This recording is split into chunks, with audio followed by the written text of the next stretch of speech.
is Wednesday, November 20th, 2019, and you are here with your host, Dustin Clark. Lauren I don't believe she will be joining us tonight, so you got me.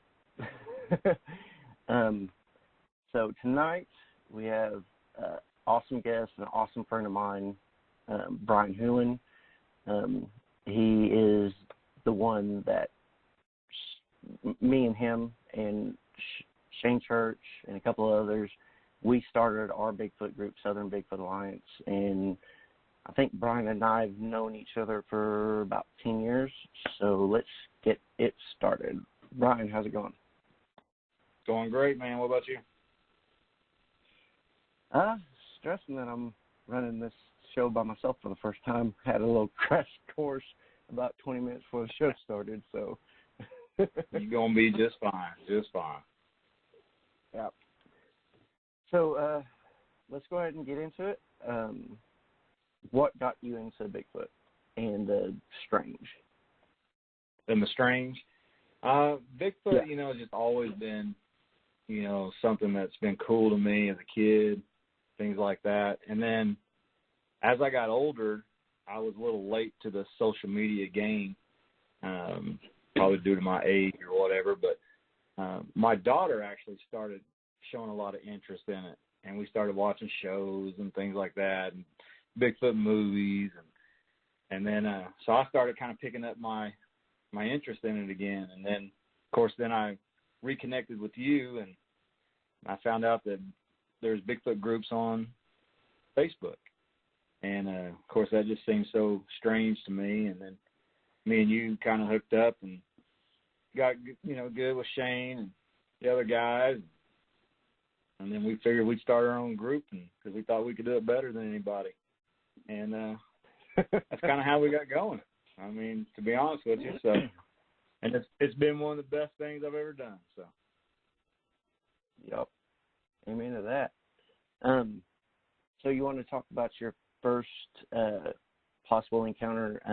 I forgot where you said it was. I believe it was around Arbuckle with the rock throwing when y'all were out fishing. Yeah. So that was when I was probably 13, 14. I was with two of my uncles and two of my buddies. And my uncle had a lake house there at Arbuckle. And, of course, at Arbuckle, there's no houses on the water, back then. It's all core land. So you got a good walk to the lake. So we go down. It's probably, it's fall time probably. And we take a hike down there. We're going to fish all night on this rocky point, just catfish stuff. And we're pretty poor, so we don't have flashlights and lanterns, stuff like that. So we go down just before dark, and it's one of those deals where, we're going to stay until morning and come back.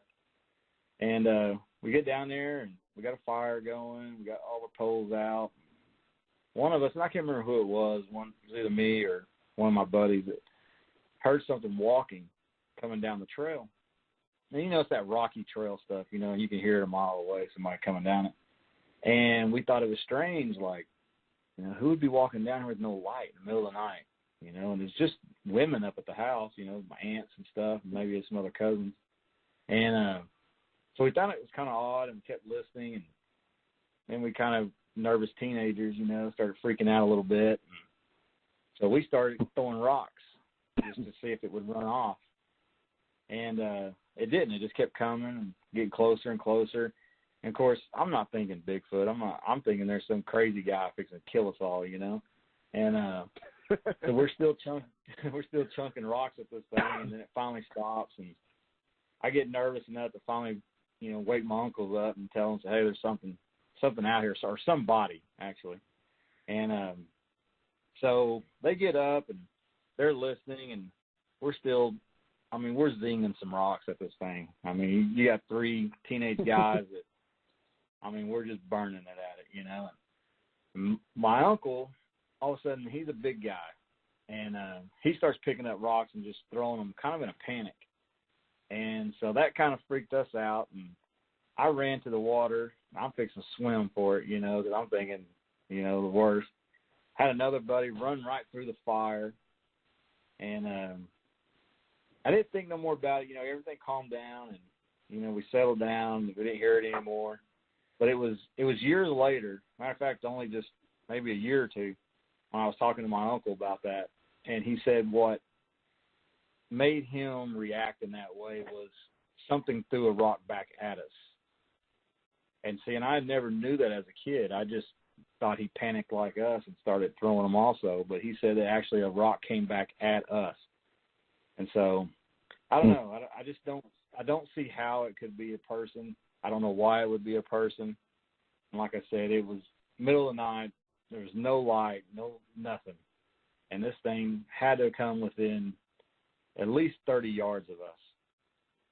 And like I said, we're throwing rocks at it. I just think if it was an individual, you know, they probably would have took off, or they would have said, "Hey, I'm just messing around. Don't, you know, hurt me or whatever." But because they didn't know if we were armed or anything like that, you know. So that was my first deal at Arbuckle. So.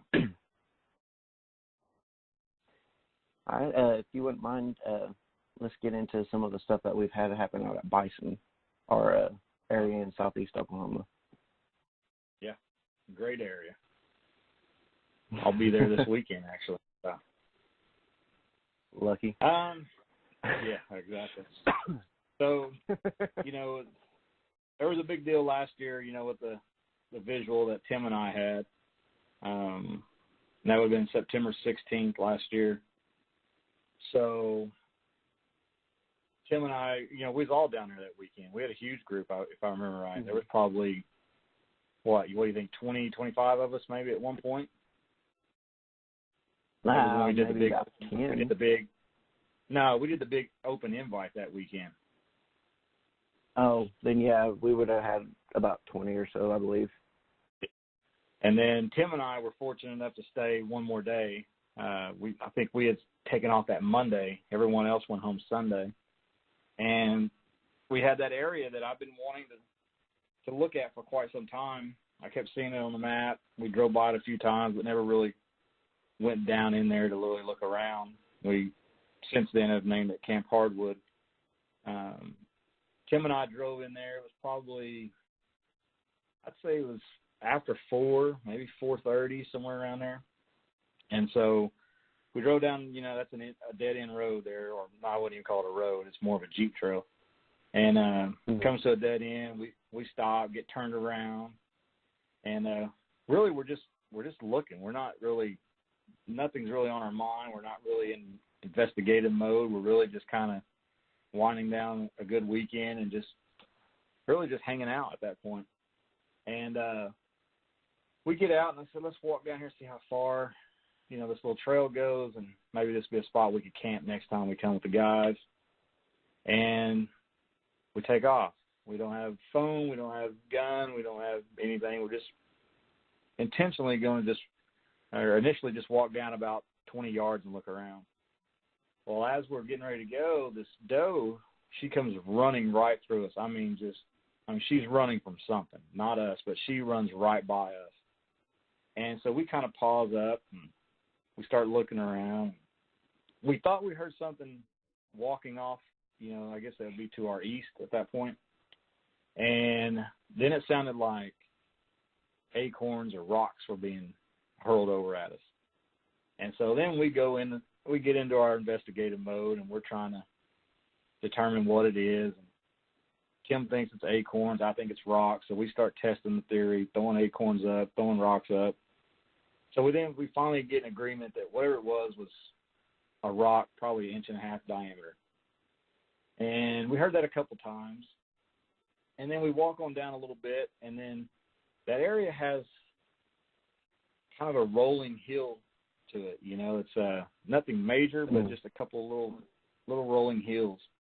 And I was facing Tim and just kind of scanning with my eyes, you know, just not moving my head, just kind of using my peripheral vision. And there was a stump on this second little hill that was probably, I don't know, it's probably 36 to 42 inches tall, maybe somewhere right around there. And as I looked back at it, it was bigger. And I thought, well, that's kind of odd, you know.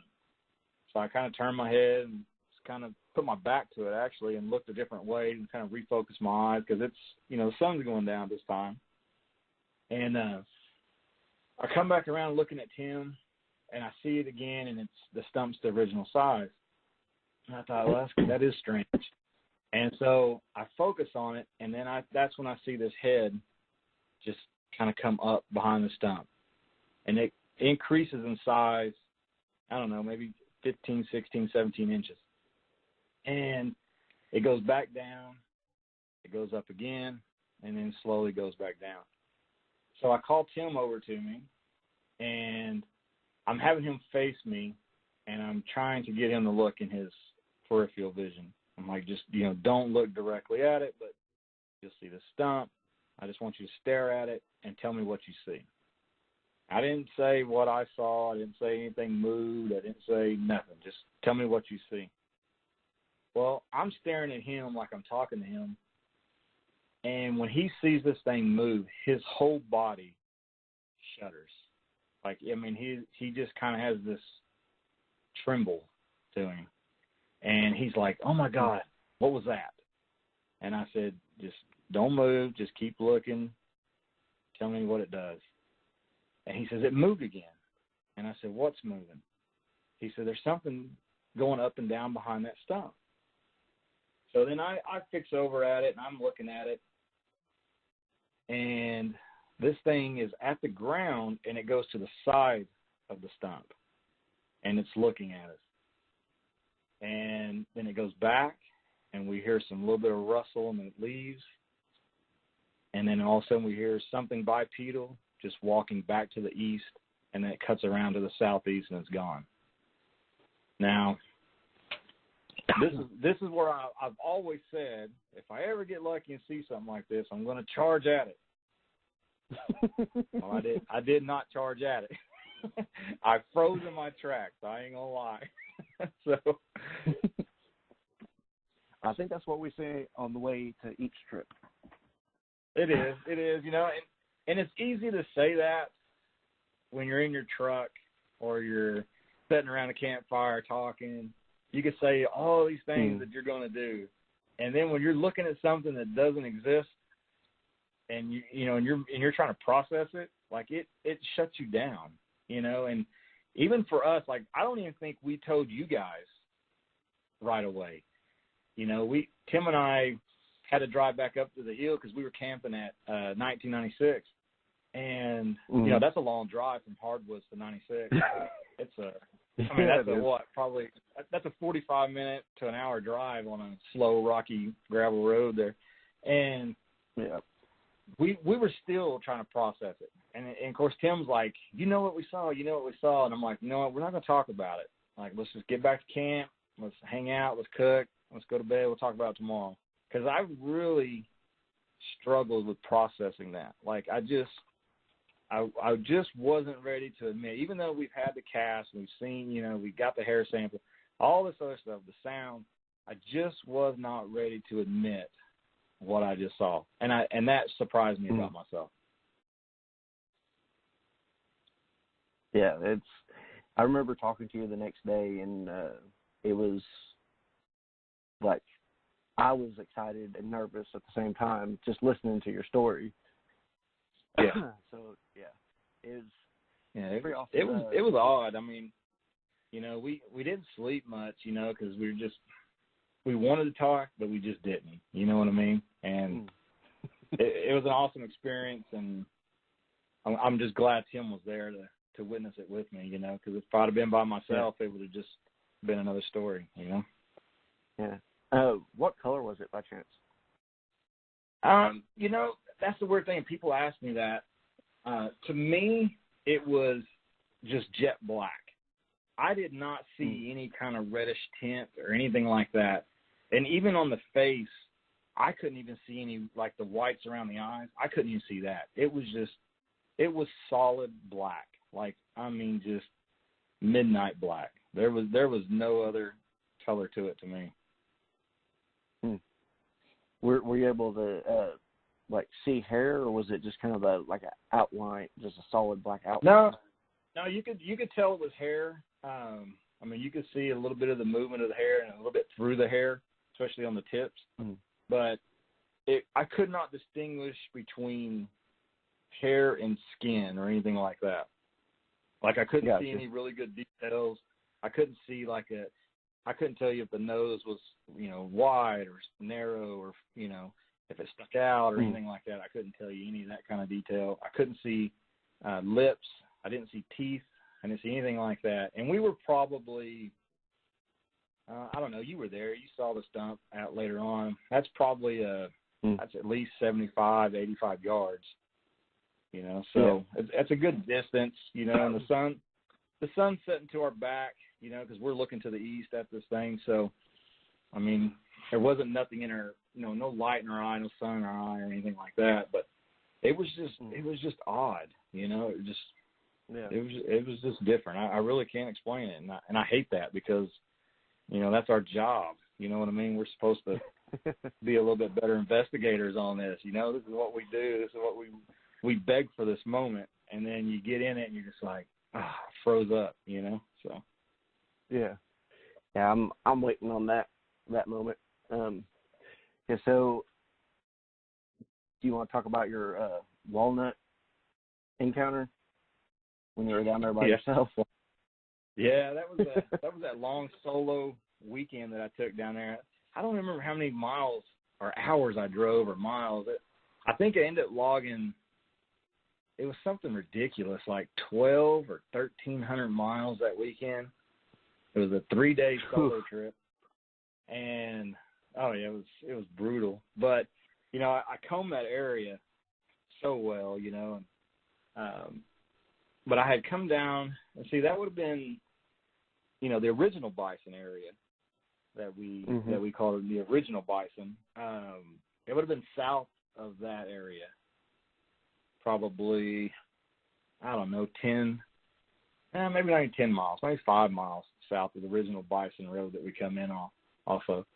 But that's where I was coming through, and I found just an old abandoned Jeep trail, or side-by-side trail, whatever had been using it. And of course, I tried to take that big truck down through there, and I got pretty far, and there was a tree that had been pushed over, going across the road or falling over. I don't want to say, Bigfoot pushed it over or anything, but anyways, I decided, well, I'm in too far to just turn around and go in reverse out of this place. I'm going to see if I can't move this tree. And I jump out and start pushing on this branch or this tree and trying to drag it. And as I'm pushing it, trying to break it, I'm bent over, so my rear would be against the front of my truck, and I'm pushing down, trying to snap this branch. And something it just popped me right on the top of the head. So, and when I say top of my head, you have to keep in mind I'm facing down, so it hit the crown of my head. So it's a projectile that came horizontal with the ground. And as it hit me, I looked down and seen it, and it actually stunned me just a little bit. I mean, it had some force on it. But as I reached down to pick it up, that's when I heard something running down the hill. And so that was a little spooky, when you're out there by yourself in the middle of nowhere and you get popped in the head with something like that. And I still have that walnut. I still have it to this day. And it I was cracked. about to ask you about that. Yeah, it cracked when it hit my old hard head. And but yeah, I saved that thing. But so yeah, it caught me off guard, and I went ahead and grabbed my gun and then clipped it on, and then I got the tree out of the way, and then drove on in and got to the end there where I could turn around and check out everything. But I never did see anything at that time. It was all just what I heard that day, and felt, I guess. So. Yeah. How about your the silhouette episode that you had with I believe Steven, or was it Kendall? Steven was there. Kendall was there. Let's see. There was a couple of other people that was there that night. But yeah, that was, of course, bison. And we were in that, I guess, I'd call that a ravine, wouldn't you? I mean, we were in the bottom of it, high sides. Mm-hmm. And two of us had seen movement at the same time, something going from left to right at the top of that little hill there. And it was just one of those full moon nights, so it was backlit, very, very bright. But this is, of course, before I had the visual last year. So this would have been 2 years ago, probably, I guess. Yep. Year and a half ago. So it would have been 6 to 8 months before Tim and I had that visual. And I seen something that it was huge, and it just walked over the top of that hill. But, we drove around that night afterwards, and that's when we ran across that, and we found that wild horse just standing on the side of the road, just out of the blue. And so I pretty much convinced myself that it was that horse, even though we were miles away from it. I had to rationalize it, and had to put it in a box. And for me, that meant it had to have been that horse. But, and I don't even know if I told you this. I don't even know if we've talked about that incident really since. But since I've had that visual with Tim, I've changed my thought on what I saw that night on that silhouette. And I'm almost certain it was not that horse. I think I saw it that night. I'm about 90% sure. Yeah, I'm about 90% sure that's what I saw, because I just think for it to line up to be that horse would have had to been walking straight up and straight over. Because if it would have turned any left or right, you know what I mean, and I could have saw its side, that would have blew the shadow up so much that I would have known that it was a horse. This thing was narrow, and in perspective of what a horse is. And it went up and over. And then we returned there, was it probably 3 weeks, maybe a month later.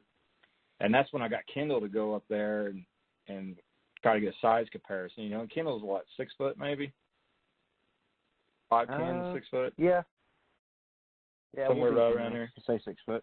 Yeah, he's about 6'9", No. Yeah, he's probably dang close to 6 foot, But anyways, I had Kendall go up there and say, hey, would you mind walking up there, and I'll stop you where I saw this thing.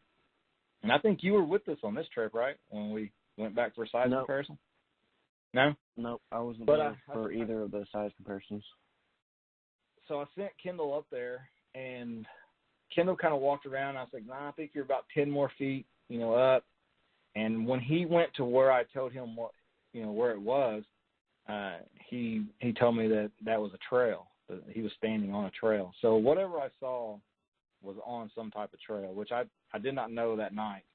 I didn't, I couldn't tell there was a trail that went through there, but it did go along the top of that ridge and then over the top. So whatever I saw was walking on some type of trail.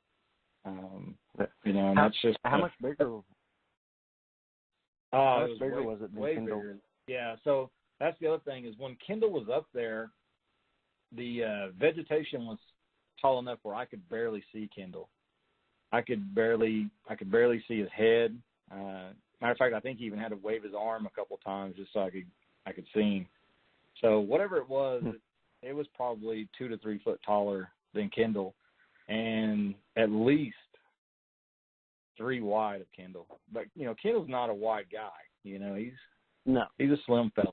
You know what I mean? So yeah, it was at least 3 wide of Kendall though.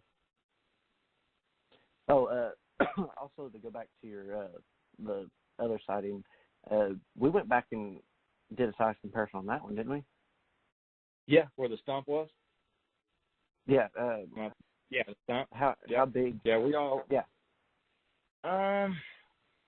We really couldn't gauge it because all we saw was the head, and I've had a couple people ask me. They said, "Well, if you seen the head, you must have saw the shoulders sticking out. Had the shoulders had to be wider than the stump."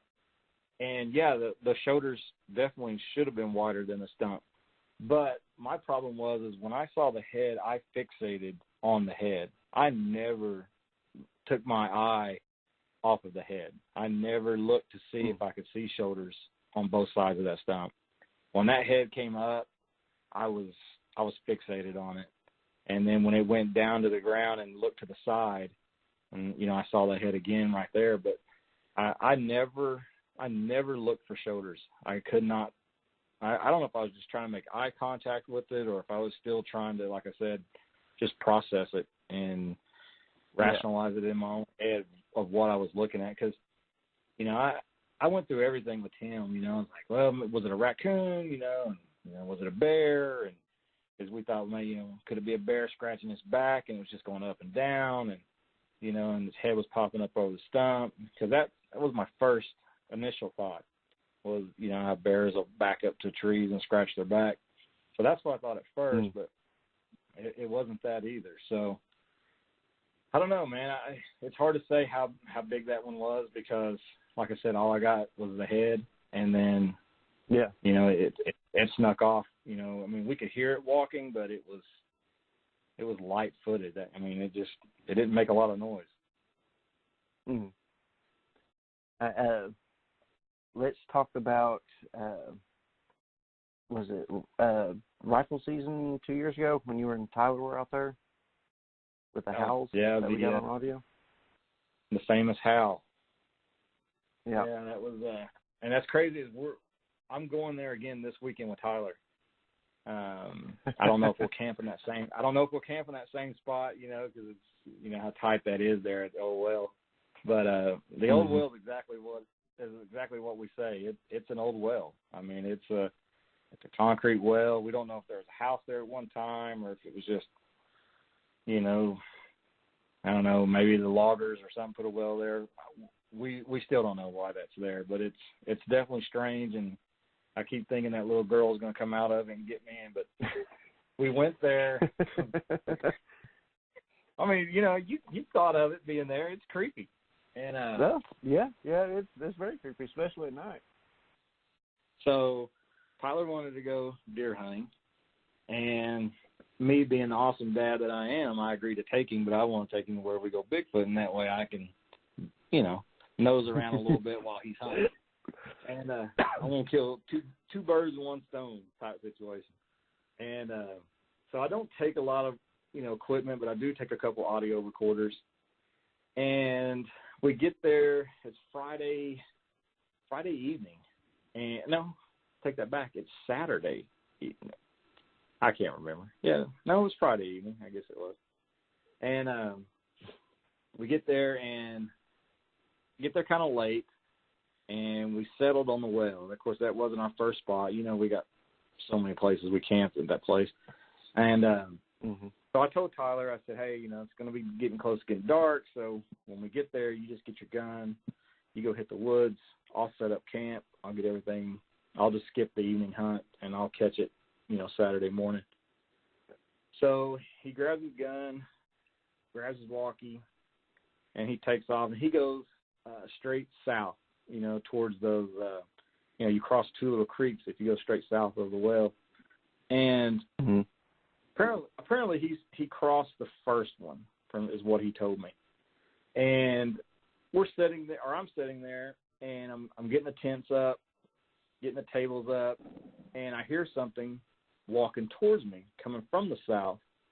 So I radio him just to make sure it's not him. He says no, he's already set up somewhere.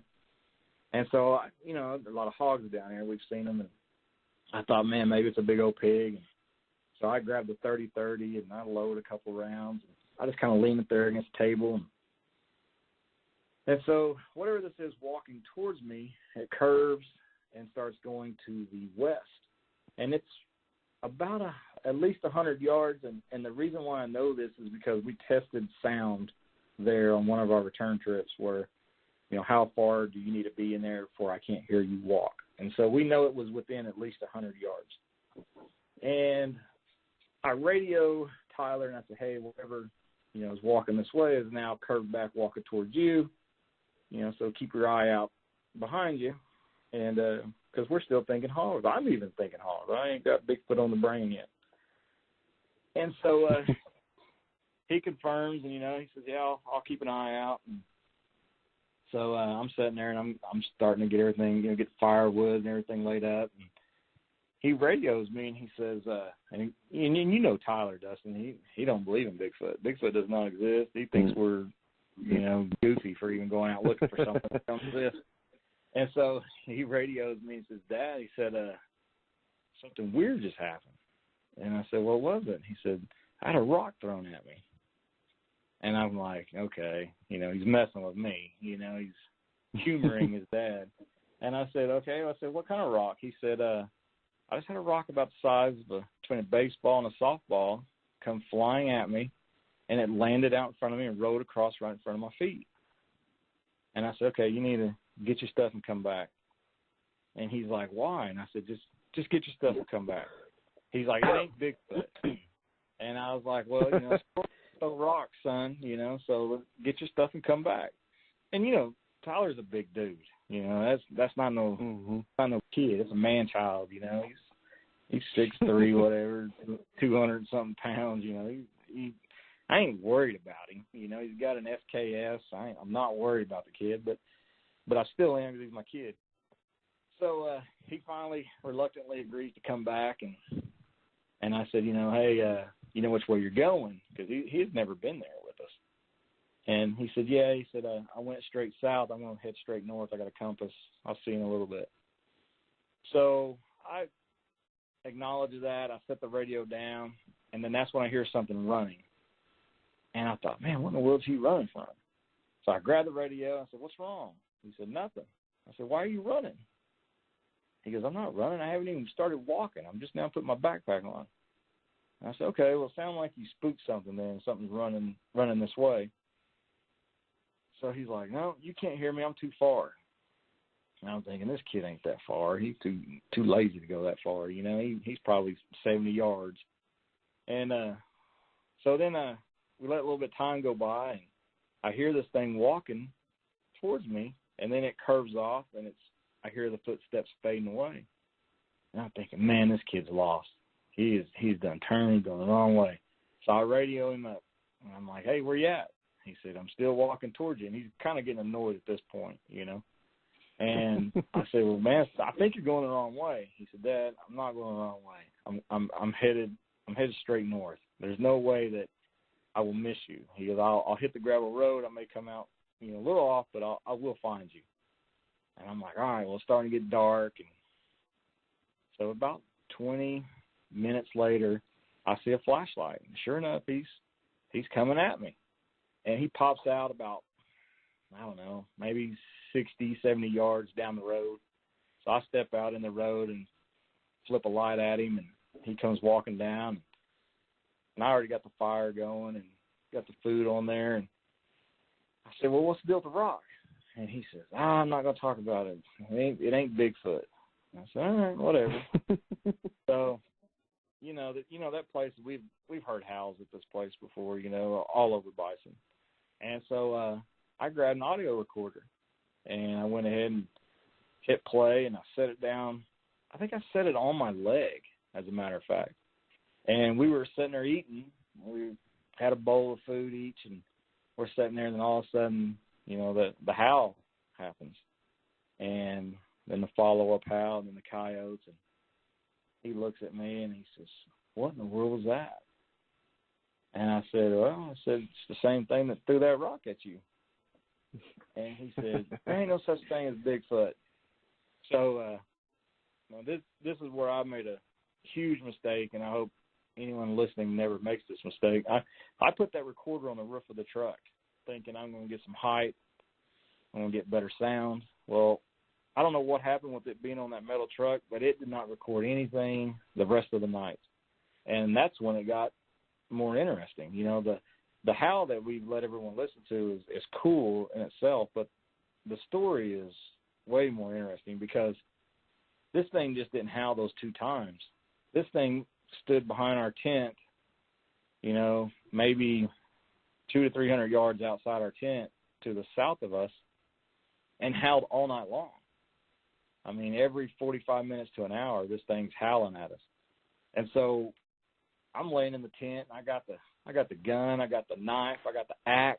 I mean, I got it all laying out there, And And I'm just bright-eyed and just staring at the top of my tent thinking, this thing's going to come and just swoop me up, and drag me off in the woods. But, this thing howled all night. And then we went hunting that morning. And, just to the north of there, across that road, there's that real tall ridge that's way up there. And I don't think any of us have walked up there yet, but Tyler and I got about halfway there. And about 8:30 that morning, I heard that thing howl from up there. And then, of course, that could be the end of the story, and it'd be great. And I call you guys and tell you all about it. And then Kendall came down that same day, that Saturday, and stayed the night. And we ended up hearing that thing howl again Saturday night. So for 2 nights, I don't know what this was. It was in the same location. It didn't seem like it moved around much, but it was agitated about. And the only thing I can think of is because we were there. That's the only thing I think why it would do that just continuously like that. Mm-hmm. Yeah, I'll try and I'll get the audio and try to put it in either in the show, not in the show notes because I don't know how to do that part, but in the Facebook group for everybody who's in the group. When we share this, I'll put in the comments the audio, and it's pretty awesome. You hear the first 2 howls, and then the coyotes come in, and it's just hair on the back of your neck will be standing up. Yeah, the audio recording is great, but to be right there and hear that thing, you could almost feel it. You know what I mean? Like, it was so loud. Like, you could just feel it in your chest. It was great. It was great. So, and Shane's got that breakdown of that audio. If you could link that in there somehow, I think he did a great job on that. Yeah, I'll the one where he did I'll probably he did the. Go ahead. Yeah, he broke down all the different sounds. Yeah, that one there. That instead of just the raw clip, the one that he did, because it gives you a visual to look at, while you're listening to it. So. Yeah, I'll have him send that, or I'll have him put that in the comments. He's probably got it already queued up and ready. He probably is. He's probably listening right now. All right, so let's tell everybody about the tracks we have found, and then we'll get into the ghost stories. Okay. You'll start with Squatch Creek? Yeah. Yeah. So, we joke around, and I know we talked about it, like, we're dedicated, we're hard work, blah, blah, blah. But, that all started with just a little bit of luck, That was just really a luck on Facebook. A great lead. Timing was good.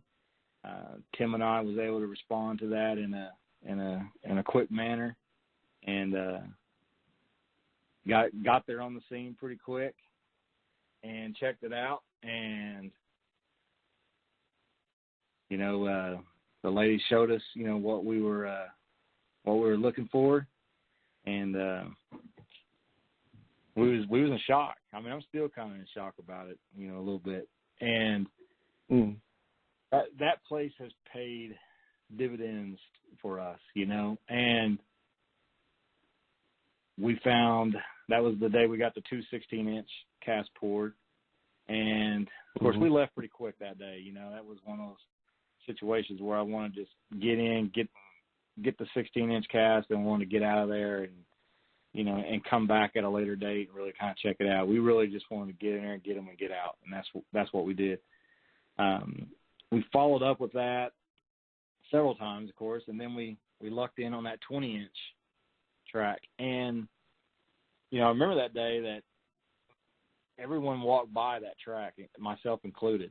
We all stepped over it and didn't even see it. And then it was just it was another luck situation. I don't no other way around it. I happened to turn back around, and the sun caught it at a right glare, and it looked odd, so I walked back and pulled a few leaves up, and there we go. We got our first 20-inch track.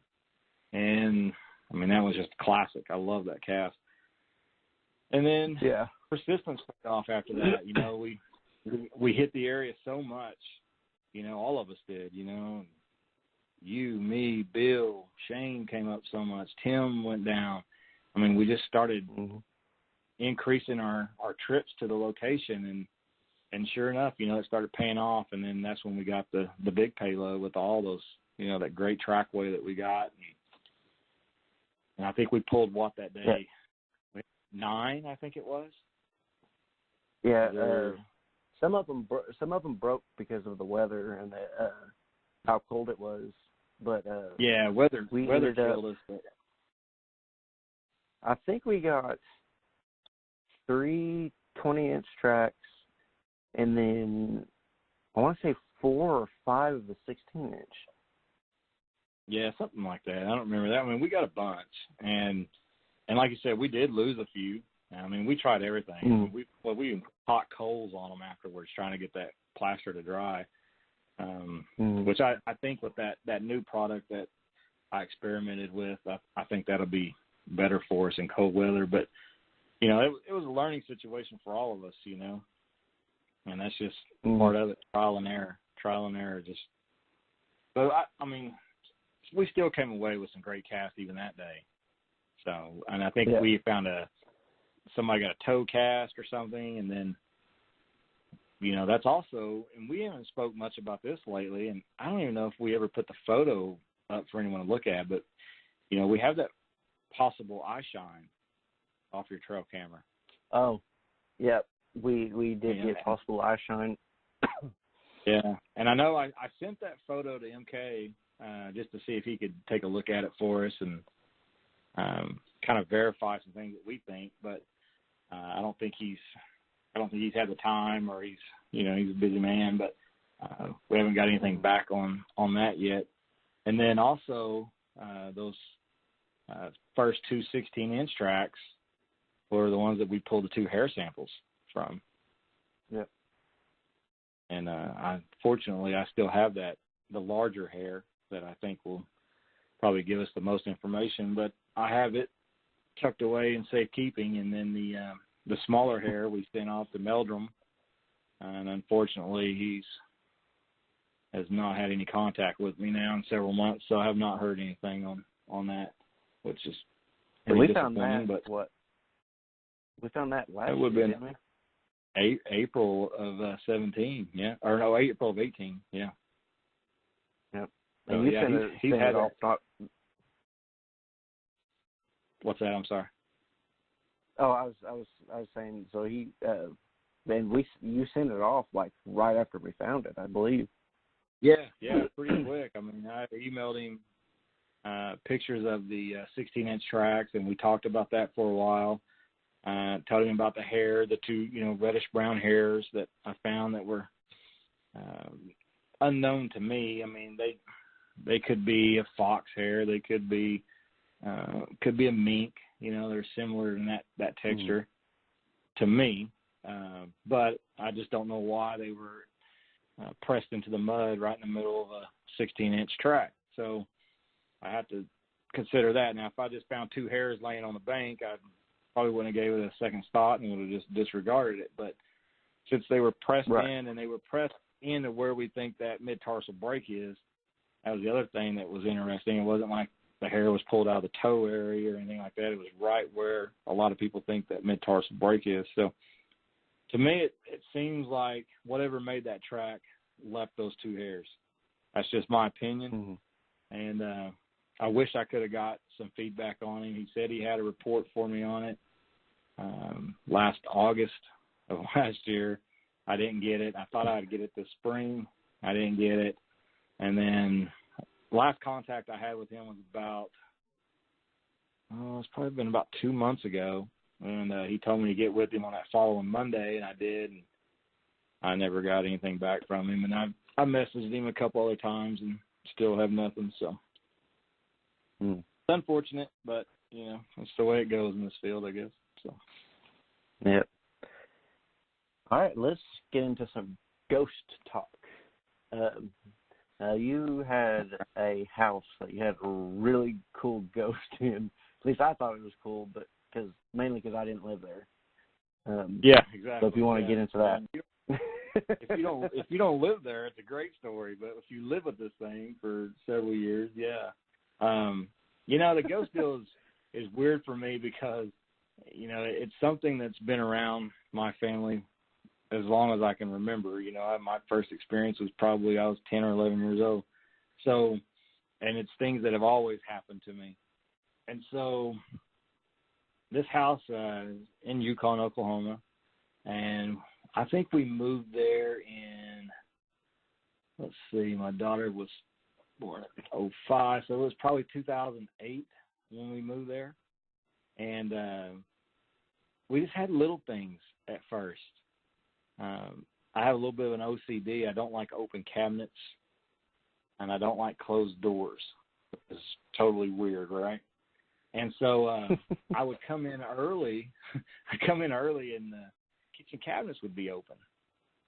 And I would blame my son, who was, a teenager at the time. I'm like, man, you got to quit leaving these cabinets open when you go to school. He's, denying it, and I'm thinking, why is he lying about it? But I'd come in, and like I said, the kitchen cabinets would be open. And I'd go through, and I'd close them. So it started out with just little subtle things like that. And then I would start having things happen like I would be laying in bed, and I would open my eye. I'd be on my side. I'd open my eye, and there'd be this man standing on the side of the bed and just looking down at me. And, of course, I would move, jump or whatever, and it would just dissipate and be gone. And that happened several times. And so, and people, they'll ask me, say, well, what does he look like? Well, he's just thin. He's all black, no facial, expressions or anything, no details. But the only thing that's odd about it is he's got some kind of hat on, and I don't want to say a cowboy hat, but it's a big brim hat that definitely extends past his head. But he's real slim, and so I kind of put it off, and little things happen. We're eating dinner, and the way the kitchen was is you walked in the front door, there was a foyer, and on the right was the living room, and it was kind of a larger opening, like a cased opening.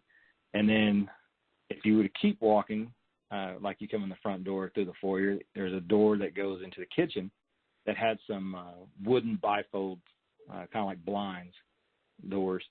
And you go into the kitchen, make a right, you go into the dining room, and then you keep going right. And there's another big cased opening that goes back into the living room. So you could basically run a circle from the living room to the dining room, kitchen, foyer. And we're in the living room eating on the couch, like that's just what we do.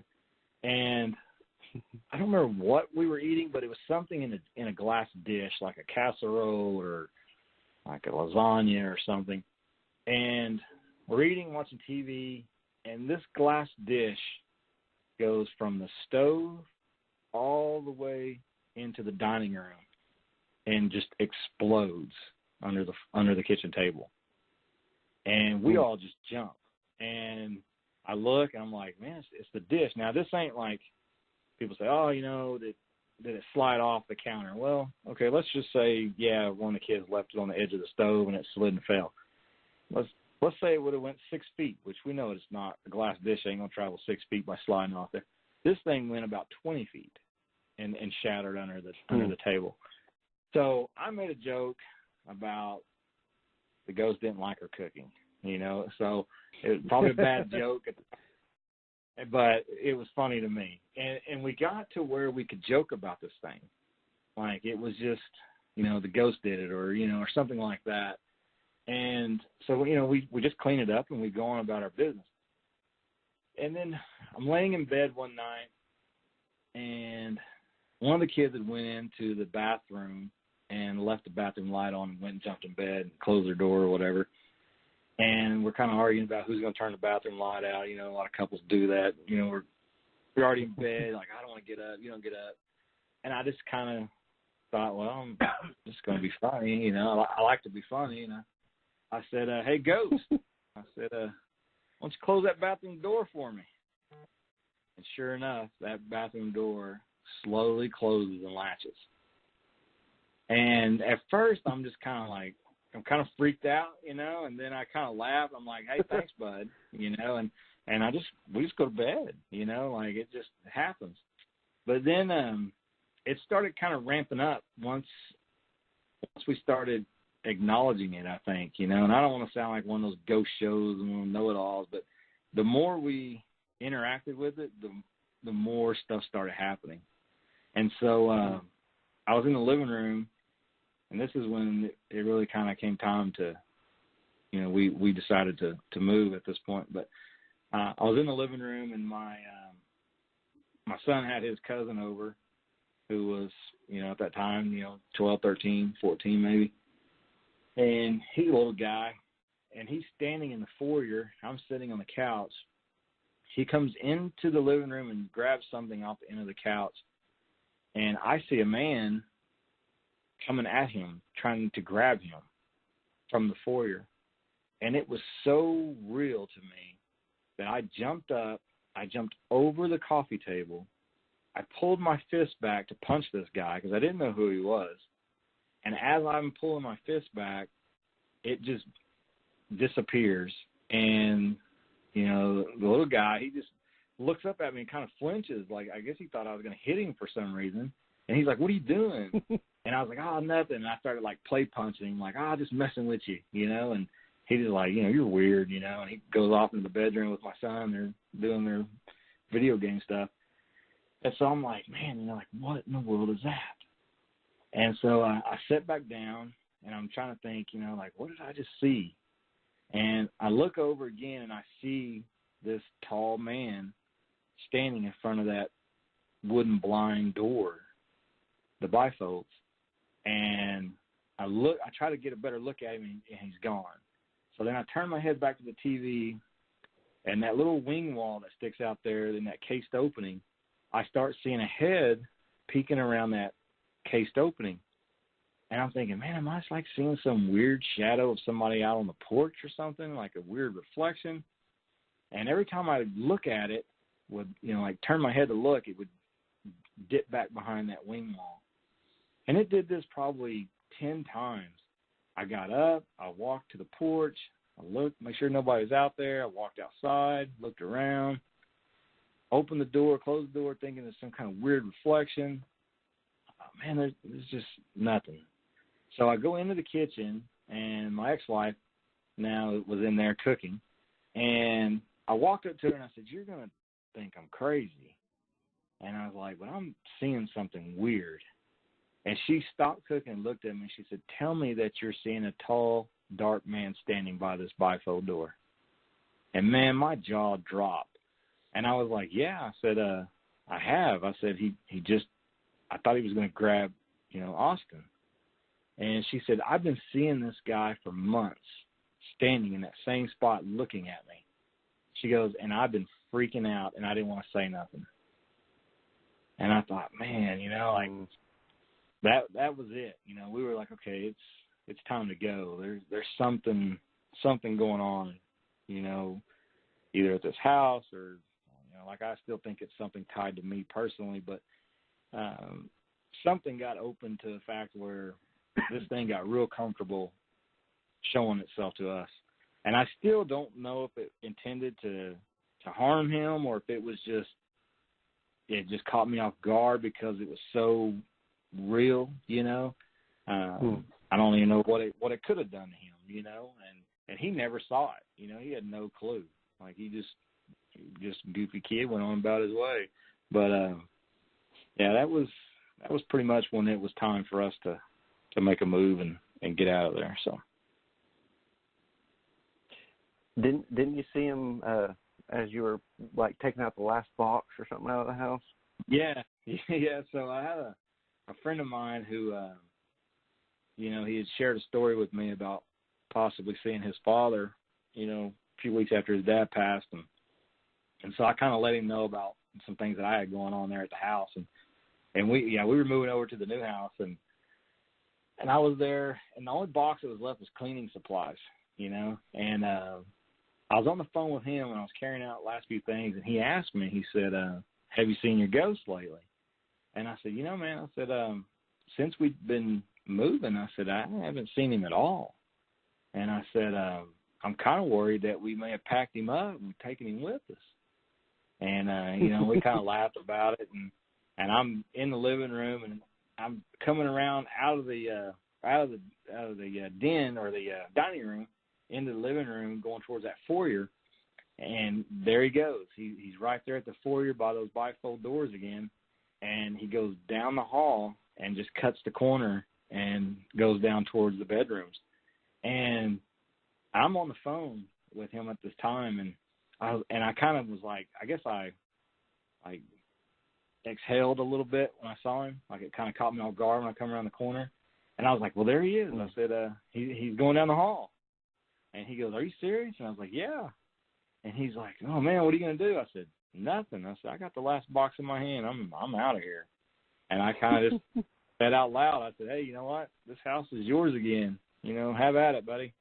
And I locked the door and walked out, and I never stepped back in there again. So, and, you know, and we moved into the other house, and I was there for, I don't know, maybe 4 years probably, and never seen him again after that.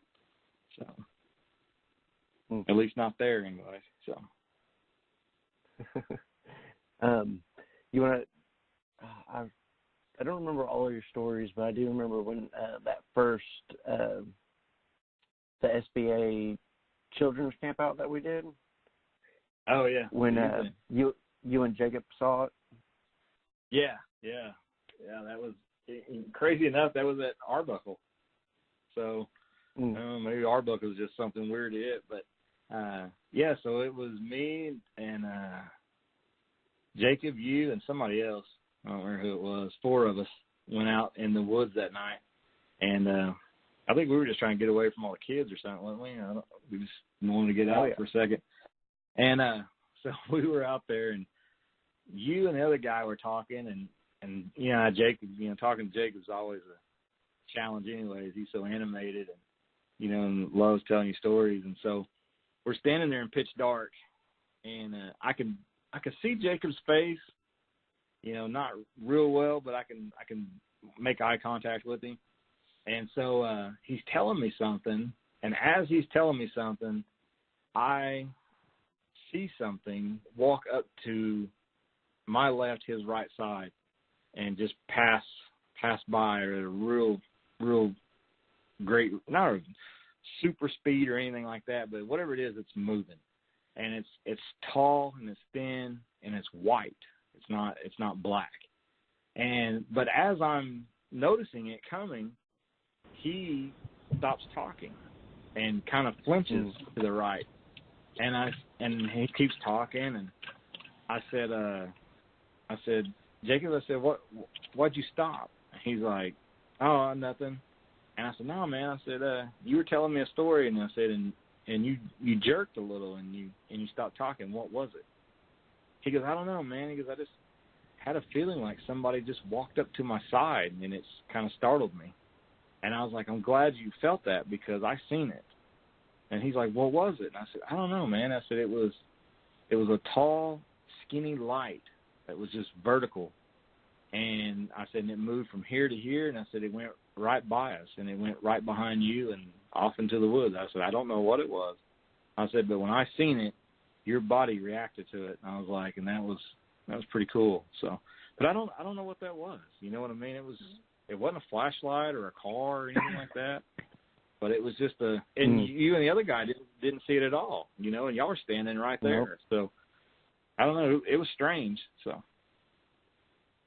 Yeah, I just remember standing there, and we were lights out. It was pitch dark in there, and then me and the other guy, we were just standing there talking, and all of a sudden I hear you say, "What did you just see?"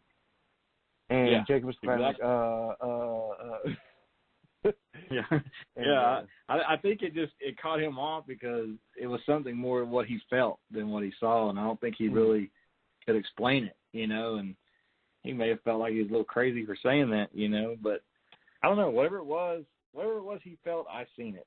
So, And, that kind of takes me to, like, the belief, like we talked about before with, the footprints and, Bigfoot itself and ghosts and stuff like that. I think it's just, it comes down to what our minds can process. And even though we're looking at this 20-inch track in the mud, like, it still took a while for that to process in our head. Like, and I know you struggled with this. Is this real? Yeah. Like, are you sure this isn't fake? I mean, you asked me that like 10 times that day. You're like, are you sure? You sure these are real? Are you sure these are real? And I'm like, I've done been down this road, Like, I asked myself that when I was looking at 16-inch tracks. Like, is this real? And I think it's because it's not in our head. Like, we see dogs all the time. So if we see a dog, it automatically processes that's a dog. But if you see like a ghost or Bigfoot or a 20-inch track, I just don't think our mind is ready to process that where we can comprehend it. Does that make sense? Yeah. Yeah. I have a 20-inch track. I have a 20-inch track not 5 foot from me, and I look at it every day because I still can't comprehend it. Yeah. It's weird, isn't it? It's almost like, I think for us to be better investigators, we're almost going to have to train our brain that that's a real thing. Like, we're going to have to, right. And I don't know how to do this by no means, so I'm no expert, but like, we have to figure out a way to train our head to say, this is a real thing, and what you're seeing is not your imagination. It's not something else. What you're seeing is what you're seeing. And I think that will help us and help everybody. When you're out and about looking for things like that, you'll start to see it better. And, I used to hear stories about guys that, oh, man, I find tracks every time I go in the woods. And, oh, I see Bigfoot every time I go in the woods. And I used to think, man, these guys are crazy. Like, they're just making stuff up. Mm-hmm. But what if they're not? What if they've figured out a way to train their brain to acknowledge these things and process it faster? Whereas we're still in the mode of, did I just see what I thought I saw? You know what I mean? Like, was that? No, that couldn't have been. That must have been a horse. You know what I mean? Like, we want to fit it in a box somehow, And maybe some of these other guys have reached that point to where their brain automatically processes it. Like, okay, what you're seeing right there, yeah, that's Bigfoot. Or, yeah, man, that's a ghost. You're looking at a spirit, And I don't know. I mean, I could be wrong. That's just my theory. You know what I mean? And you know me, right. I got a lot of that. So.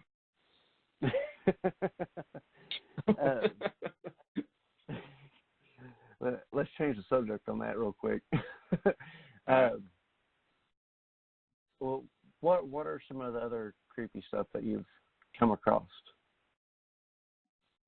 Just in general? Well, yeah. Like ghosts, demons. And probably the scariest thing I ever had happen to me was some kind of demonic situation at my grandma's house. And we could probably do a whole show on just my grandma's house and the things that happened at that place. Her house was in South Oklahoma City. My grandparents moved here from Tennessee. They built the house from scratch. When they came here, it was just the builder had already started. It was a wood frame. My grandpa bought it, the lot and the wood frame, and he did everything else, the brick, the plumbing, the electrical. And I don't know how the house is still standing. My grandpa was no electrician. But I had a situation there where we lived about 3 streets over from my grandparents. And periodically, I don't know if maybe my grandpa might have been after one of his surgeries or something. We ended up spending the night there. And my mom never drove. Like, she never had a license. She never drove a car. I mean, it's just still to this day. She's 73, never drove a car. And I don't even know if you knew that. And so no, I didn't. Anyway, yeah, so we're there, and I'm 10 or 11, and I'm sleeping on the couch, and I start hearing this weird noise, and I'm trying to process it. Like, what am I hearing? Is it a radio? Is it a TV on or something? And so I would set up and I'd listen, and it would go away. I'd lay down, try to go to sleep, and it would start like this deep rumble sound in my ear. And it went on forever. And so finally I got either the idea that it was in my head or it was something talking to me that shouldn't be talking to me, and it freaked me out. So I went in the spare room and I woke my mom up, and I'm telling her about it. And as I start telling her about it, I'm panicking, like I'm freaking out. And she gets up and she's walking in the living room with me, and everyone's asleep. It's middle of the night. It's probably 1, 2 in the morning, and the house is pitch dark. And so we're sitting there talking, and my mom's trying to tell me, hey, you're just scared. You had a bad dream. You're just freaking out. I'm like, no, Mom. Like, something's not right. Something's evil in this house. And she's kind of almost to the point of getting mad at me, you know, like, quit being a baby. You need to go to sleep, you know, stuff like that. And it's really embarrassing to tell this story, by the way. But I'm still a kid, so don't laugh. And so I'm in tears. I'm crying at this point. I'm crying like a baby, and I'm freaked out. And we're standing in the living room, and I'll never forget this. And she grabs me by my shoulders, and she kind of gives me one of them little shakes, you know, like I'll slap the taste out of your mouth type deal. And so she gave me this shake, and she goes, "There's nothing here that's going to hurt you." And all of a sudden, the chandelier right above our heads just turns on and goes super bright white light and just pops. Ooh. Nothing busts, no bulbs bust, but it just goes bright, and it just makes a loud pop sound and goes pitch dark. And she goes, "Grab your coat." And we walked home in the middle of the night. We left right then. And I had a real hard time going back to that house after that. My uncle, who was like a father to me, was on hospice in that house. I struggled going there, seeing him. My grandpa passed away in the house after that. I had a real hard time going and seeing him. Like, I only did Christmas there a few times after that because I just always got an uneasy feeling in that house. And it went back way before I was around. I mean, that house is a little house. It's probably 1,100 square foot, if that maybe. And my grandpa, I mean, God rest his soul, he was not a carpenter either.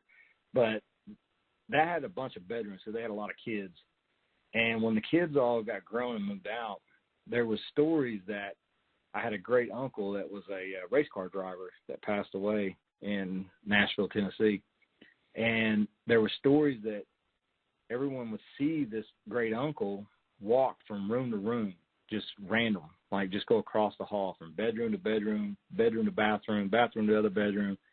And it got so bad, this is no joke, my grandpa took out 2 of the bedrooms just to eliminate that hall.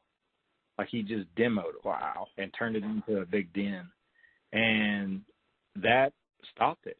Or at least it changed the format of the house or something. But either way, they never saw the uncle anymore after that crossing, you know, going from room to room. So I don't know what significance that had to it, but yeah, it was so bad that, he demoed 2 of the bedrooms and turned it into this huge, you know, it was like an open floor plan concept of a house before that was a thing, you know. He had it in the 80s, you know, which that's something that's new now for houses, or, you know, newer. But I had an aunt and a cousin that saw a lady in a white dress walk out of the laundry room and go right through the kitchen, middle of the day. They're standing at the kitchen table.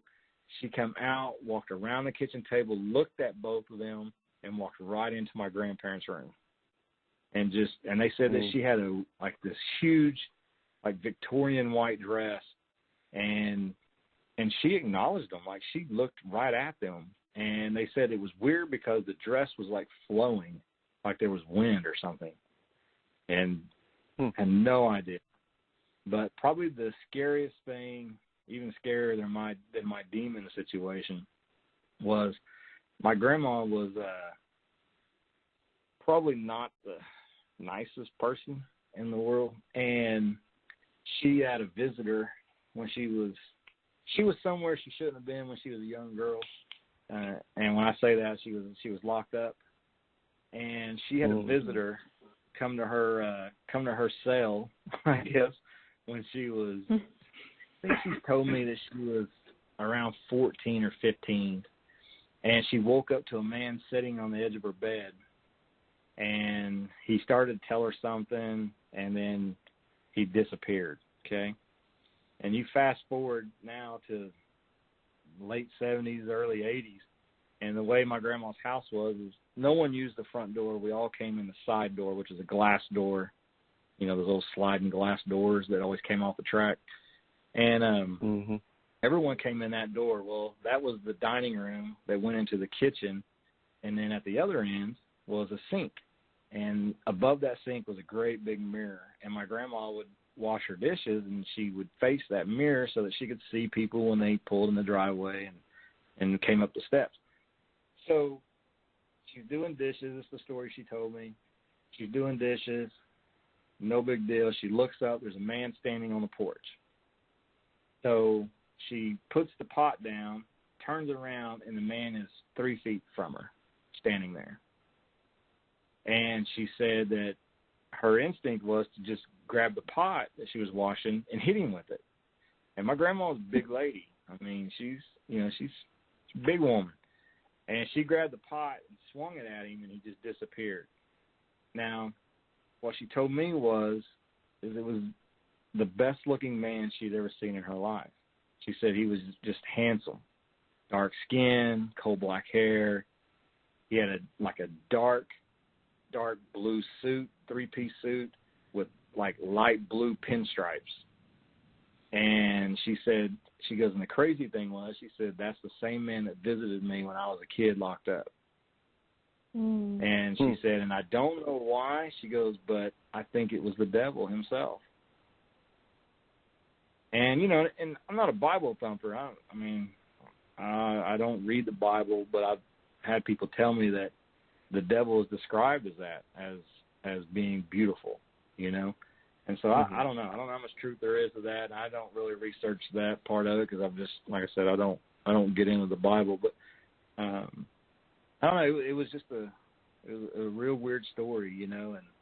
And so many different things happened at the house. I mean, I would love if I ever get into chasing ghosts, but you know, I'm focused on Bigfoot because that's what I love. But if I got into that, you know, with some of the guys that we know, and I would love to go to that house and see who owns it now and say, hey, man, I'd love to come in here one night and just poke around because who knows, it may be dead calm now, you know, since, you know, both my grandparents are deceased and stuff like that. But I don't know. I'd love to go to that house and just see if anything happens. So maybe me just walking into it could charge it up somehow or something. I don't know. Well, as soon as we get off here, I'll get in the truck and head over. All right, that'll work. Come on. I'll meet you there. For everybody listening, Lauren finally joined us. Really? That lady you hear in the background, it's because it's Lauren. It's not a strange entity that's been following Brian this whole time. Yeah, because that kind of it is an entity. Yeah, kind of freaked me out. So I should have just whispered your name, just been like, Brian. Yeah, and then you would have heard a grown man cry on your show, and that would have been just horrible. So. It would have been shared so much, though. I would have never been able to show my face at another Bigfoot convention the rest of my life. That would have been horrible. So. I mean, so Lauren, it's from what you heard, do you have any questions for Brian? So, and I came in, you know, a while back, but I didn't want to interrupt. So I guess my question is,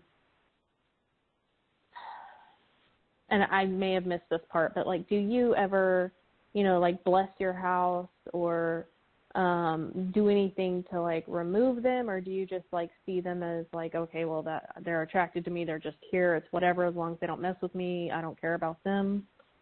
No, like, you know, when I was a kid, that instance, I felt, you know, scared and, freaked out. But, in hindsight, I don't know if that was anything malicious or not, But no, like, even living with that one for those few years, I never felt threatened. Like, it was creepy. You wake up and there's a guy standing next to your bed looking at you in the middle of the night. I mean, that will freak you out. But, like, I've had other weird things happen where, I had a friend sitting with me one day this is when I lived with my mom, and I was probably 15, 16 years old, and we had a can, and, cans will get condensation, and they'll move a little bit. They'll, in the summertime, you get enough condensation, the can will actually float and move an inch or two. But we had one go across the coffee table while we were sitting there and looking at it, and we weren't high or anything like that. But then at that same time, something black dripped out of the ceiling on my left side and just kind of dripped to the floor, and we both seen it. We both looked over the end of the couch thinking, what in the world was that? But it was almost like a big chunk of black molasses or something, or tar or something. But it just came like out of the sheetrock in the ceiling and just fell next to the couch. But it wasn't there. But we both seen it. So, I don't know. I mean, weird things like that, but I just, I just didn't feel like it's anything that's going to harm me. And I don't, as far as like cleaning the house or anything like that, I've never done that. I've never cleansed the house. I don't think I'm religious enough to do that. I don't think I'm holy enough to do that. So I think I'd probably be making a mockery of that if you saw me trying to bless a house. I bet a ghost would probably laugh and be like, who do you think you are? You can't bless anything. So that's how I feel. Like, when I first started doing it, that's how I felt. I felt like an idiot. Like, I'm not gonna lie, I felt like a dumb person. I'm trying to keep it clean. I felt so stupid. I was walking around my house with this little, I think I had like a little sage stick, and I'm like waving it. I felt so stupid. And so after that, I would have my mom on the phone with me, and I would make her stay on the phone with me while I did it, so she could, like, she's like, okay, now say it with confidence. And I'm just like, oh man, I still feel pretty dumb. But then the stuff that happens to me in my house and I'm fine with it, because I'm like you, I've dealt with this forever. I see stuff all the time. Like, it's just something that, like, I'll wake up in the middle of the night and there'll be a face right next to mine, and I'll back up, and then it goes away, and I'm like, and I go back to sleep. But when it starts messing with my kids, I'm not okay with that. And I have little boys, and I remember laying in bed and being so terrified because something was in there with me, and I cannot fathom putting my kids through that and having them, and I never told my mom because I didn't think she'd believe me. So the thought of my kids laying in there being terrified by something, I can't handle that. And so that's why I bless my house. Even though I feel like an idiot, I'm bolstered by the fact that I don't want anything messing with my kids. Yeah, no, I don't blame you. And, I thought about, like, I've never spoke to this to my mom since that incident. Like, we've never had an adult conversation about what happened that night. And I don't know, maybe next time I'm over visiting her, just killing some time, I might just say, hey, Mom, you remember the time that chandelier, exploded over us? And just maybe get her take on it, because she may be able to say, well, like, I never told you, but this happened. There may be stories from her that I don't know, and so there may be a lot more to it. And maybe it's just stuff that, like my grandparents didn't talk about. But my grandma was pretty open about it, especially with her thinking that was the devil, that came to see her a couple times. So she was pretty upfront about a lot of things with me. I never heard my grandpa mention anything other than, him demoing the bedrooms for that reason. And I probably have other cousins that have never even heard these stories, but I was always so curious about it that I like to ask my grandma stuff, And then, like I said, I had the other aunt and the cousin that seen the lady in white, stuff like that. There's no telling. I mean, that house was so strange. So, very strange house. Yeah, I bet your mom does have some stuff, that she'll probably say, "Oh, I noticed this and this. I just didn't want to tell you and scare you," Yeah, that mom thing. She might. Yeah, she might, and she may know that, maybe since I had that experience, maybe she just doesn't want to, have me pursue anything like that. So maybe she just kind of kept quiet about it. I don't know. I'm kind of interested now. If it wasn't so late, I'd probably call her, but I don't know. I may talk to her this weekend just to kind of see what she says about it. So. Yeah, I was gonna say, get back to us. We can have a part 2 on all the things she never told you because she didn't want to scare you. Oh, that'd be crazy. So I'd be careful what I wish for. So. But no kidding. I try to avoid the paranormal stuff lately. I don't know. It's just not a road I've been really hard on wanting to go down. I had a couple people try to get me to do that, and I don't know. I don't know if it's just fear or if it's just kind of like I've been enjoying the last few years not seeing stuff. I mean, I had an incident recently at Renee's house in Idabel where I was touched by something, but other than that, I've been kind of ignoring that stuff, I guess, and I think if you ignore it, you don't see it, and but once you start acknowledging it, it seems like it just cranks up. But I had a situation this year, probably, I don't know, it's 3 or 4 months ago, I guess. I was working at her house, and I had something come up, and I felt something walk up behind me, like somebody was standing behind me while I was sitting in a chair, and then it felt like somebody just reached up and kind of scratched the back of my neck right at my hairline, but not like scratched in a mean way, like, almost like you scratch a dog's ear, like that kind of vibe.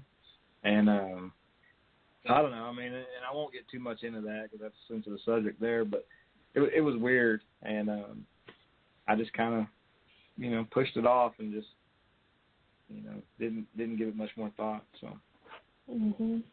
I mean, that's the thing about I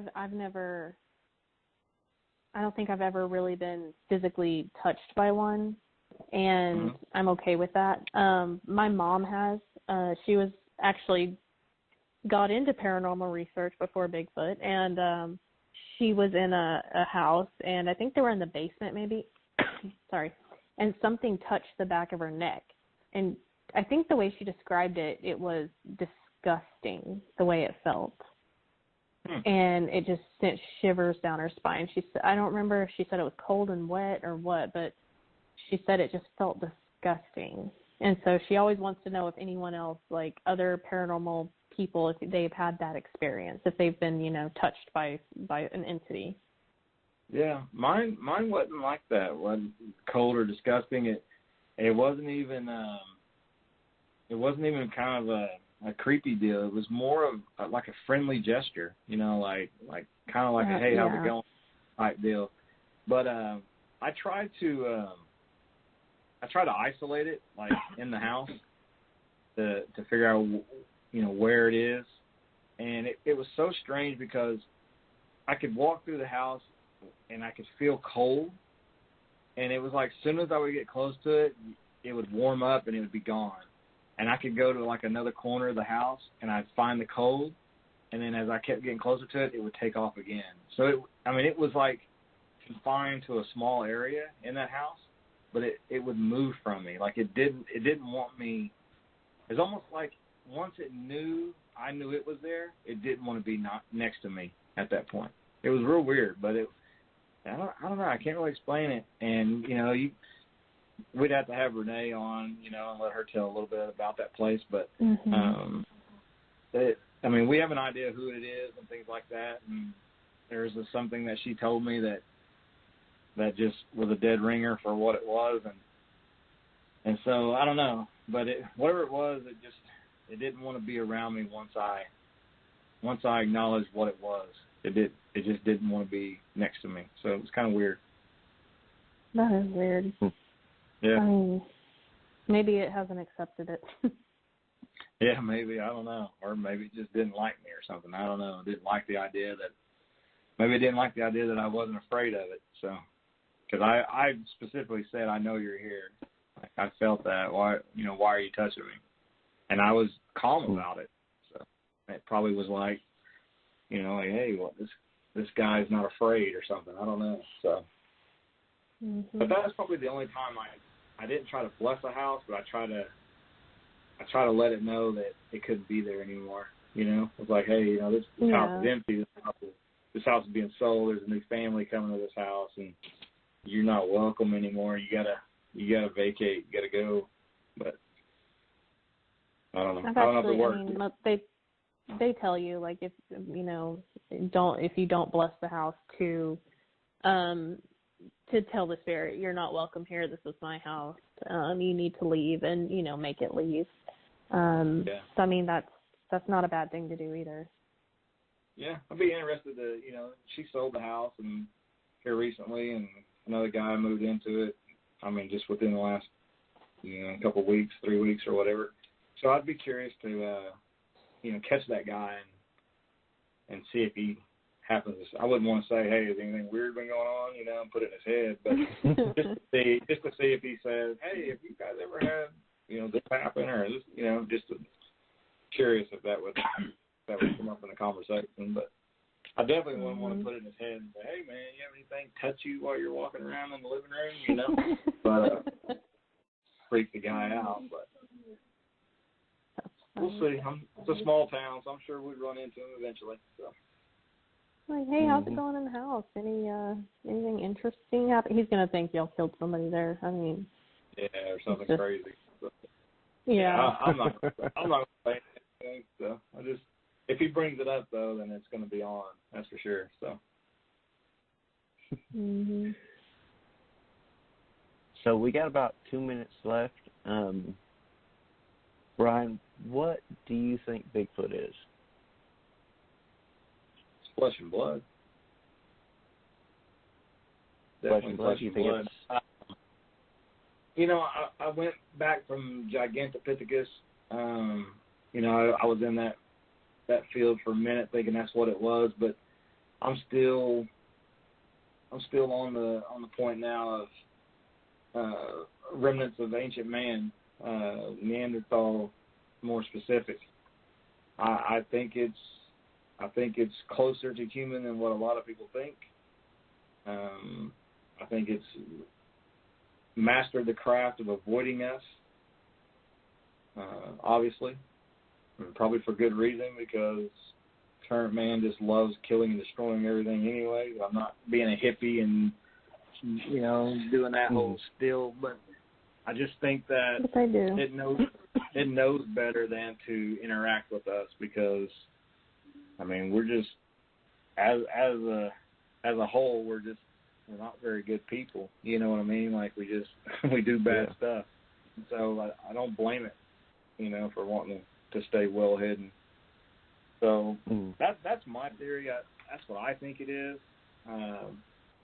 But I'm definitely in the flesh and blood group. I don't think they came down in little spacecraft and or they're UFO alien pets or something, like some people say, and they're little green man left their hairy ape-like creatures running around the woods for a few minutes and then go back to Jupiter. I don't think that's it at all. I think it's just it's a close relative to us, more human than ape for sure. That's my opinion. So, and I could be wrong, but I don't know. I think we're doing enough good work and enough research and enough dedication that I hope we have some real tangible evidence soon. Mm-hmm. Yeah. Absolutely. Well, thank you for coming on tonight, Brian. No problem. It's a pleasure as always. And hopefully actually in 2 weeks we'll be back out in the woods as a group. Yeah. Yep. And we will hopefully have a good episode lined up afterwards with some encounters if all goes well. So Thanks for coming on, cool. Brian, and we will talk to you later. Lauren, is there anything right, else y'all. that you wanted to? No. No, I appreciate you coming on, Brian. Sorry I couldn't get here sooner. And, Right. I really look forward to going out in the field with you and getting the research with you. Sounds good to me. I appreciate you guys having me on. And hopefully we'll get something interesting. Like I said, I'll be at Bison this weekend, deer hunting / Bigfoot. So I'll have the audio recorders going, and maybe we'll have another round of that. So Perfect. I'm crossing my fingers. Right. Yeah, me too. Yeah. So. Yeah. All right. All right, you want You to close guys it out, have a Lauren? great night. All right, you too. All right, Thank you too, Brian. All right, we'll see you guys. All right. Okay. Good night, Dustin. Good night. Bye, everybody. Bye.